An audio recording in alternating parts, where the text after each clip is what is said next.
আপনারা কি জানেন যে পেটিএম অ্যাকাউন্ট বন্ধ হয়ে যাচ্ছে? আগামী 29শে ফেব্রুয়ারির পর কি হবে? আর আমরা পেটিএম অ্যাকাউন্টের মধ্যে বা পেটিএম পেমেন্ট ব্যাংকের মধ্যে কোনো টাকা ডিপোজিট করতে পারবো না বা কোনো টাকা উইথড্র করতে পারবো না। তো ইতিমধ্যেই কিন্তু আরবিআই অর্থাৎ রিজার্ভ ব্যাংক অফ ইন্ডিয়া একটা প্রেস রিলিজ করেছে 31শে জানুয়ারি।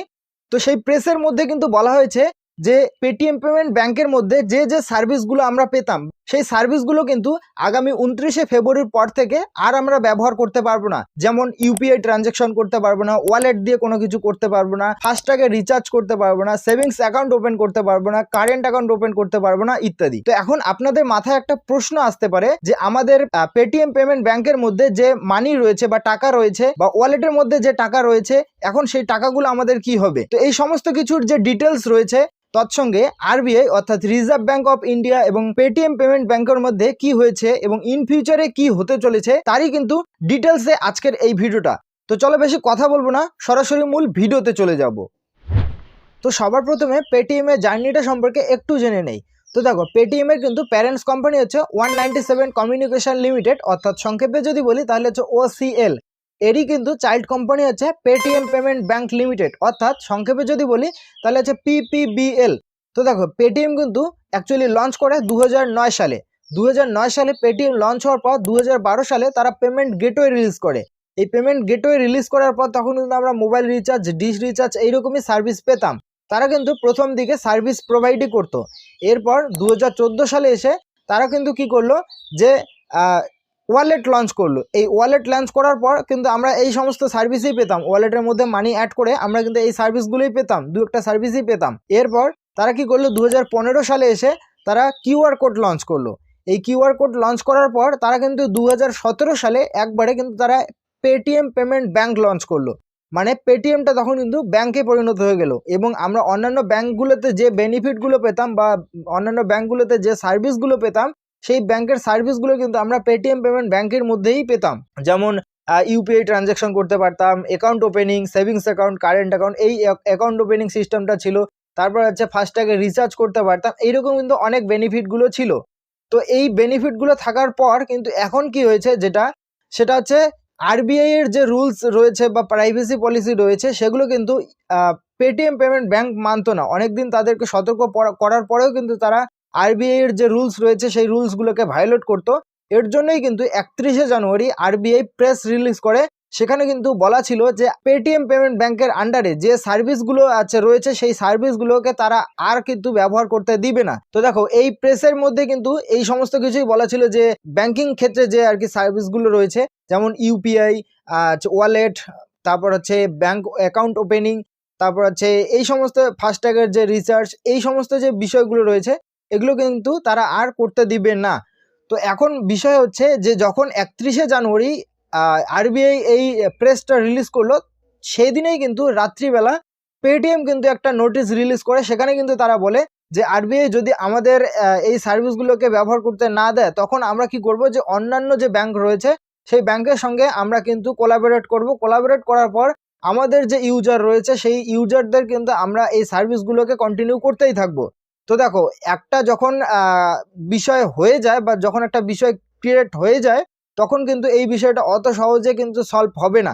দেখো, 29শে ফেব্রুয়ারি রাত 12টা পর্যন্ত আমরা এই সার্ভিসগুলোকে নিতে পারবো, তারপর কিন্তু আর নিতে পারবো না।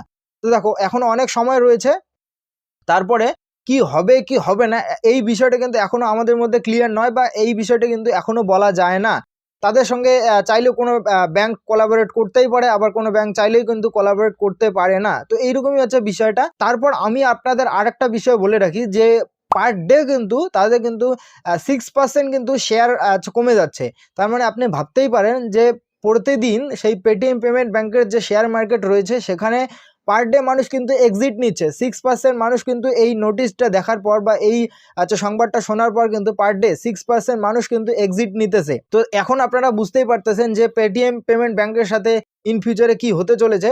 তো দেখো, এখানে আরেকটা বিষয় আমি বলতে ভুলেই গেছি যে এখানে কিন্তু যে ব্যাংকিং বিষয়টা রয়েছে, যে পেটিএম পেমেন্ট যে ব্যাংকটা রয়েছে সেই ব্যাংকটাকেই কিন্তু রিজার্ভ ব্যাংক অফ ইন্ডিয়া অর্থাৎ আরবিআই কিন্তু লিমিটেশন করে দিয়েছে যে তারা আর কিন্তু ব্যবহার করতে পারবে না 29শে ফেব্রুয়ারির পর।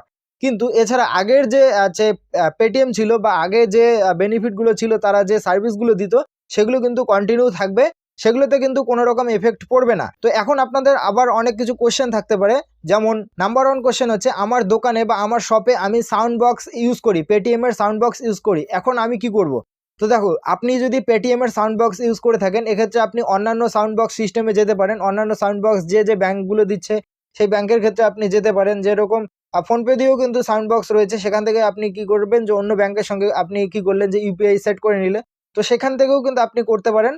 অর্থাৎ আপনাকে কি করতে হবে, যে পেটিএম পেমেন্ট ব্যাংকের সঙ্গে আপনি কি করলেন, যে সাউন্ড বক্সটাকে চেঞ্জ করে আপনি অন্য কোনো ব্যাংকে সুইচ করে নিলেন। দ্বিতীয় কোশ্চেন হচ্ছে পেটিএম ব্যাংকের অ্যাকাউন্ট আমার স্যালারি অ্যাকাউন্ট, এখন আমি কি করব? তো দেখো, আপনার যদি পেটিএম পেমেন্ট ব্যাংকের অ্যাকাউন্ট আপনার যদি স্যালারি অ্যাকাউন্ট হয়ে থাকে, তো এখন আপনি কি করতে পারেন, যে আপনার যে পেটিএম পেমেন্ট ব্যাংকের স্যালারি অ্যাকাউন্টটা আছে সেটাকে কিন্তু আপনি আনলিঙ্ক করে আপনি কিন্তু অন্যান্য যে ব্যাংক রয়েছে, SBI bank, CBI bank, BOB bank, এই ব্যাংকগুলোর কিন্তু আপনি অ্যাকাউন্ট খুলে সেই অ্যাকাউন্টটাকে কিন্তু ওখানে লিঙ্ক করতে পারেন। তৃতীয় নম্বর কোশ্চেন হচ্ছে আমার পেটিএম অ্যাকাউন্টে টাকা রয়েছে, আমার পেটিএম ওয়ালেটে টাকা রয়েছে, এখন আমি কি করব? তো দেখো, 29শে ফেব্রুয়ারি রাত 12টা পর্যন্ত কিন্তু সময় রয়েছে।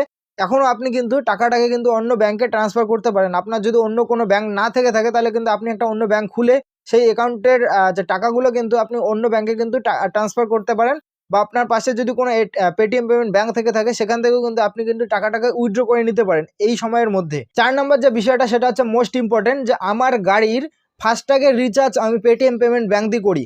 তো দেখো, ফাস্ট্যাগের রিচার্জ কিন্তু অন্যান্য ব্যাংকগুলোই দিচ্ছে। অন্যান্য ব্যাংকগুলো যেরকম SBI bank, BOB bank, CBI bank, সবাই কিন্তু ফাস্ট্যাগের রিচার্জের সিস্টেম দিচ্ছে।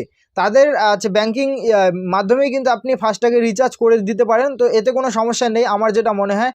আপনি কি করলেন, যে ফাস্ট্যাগের যে রিচার্জটা রয়েছে সেটাকে আপনি চেঞ্জ করলেন, চেঞ্জ করার পর আপনি অন্যান্য যে ব্যাংকগুলো ফাস্ট্যাগের সুবিধা দিচ্ছে সেই ফাস্ট্যাগের সুবিধাগুলো আপনি কিন্তু নিতে পারেন। তো বন্ধুরা, এই ছিল আজকের ভিডিও। আশা করি ভিডিওটা তোমাদের ভালো লেগেছে। যদি ভিডিওটা ভালো লেগে থাকে তাহলে ভিডিওটিতে একটা লাইক আর চ্যানেলটিকে সাবস্ক্রাইব করে রাখবেন।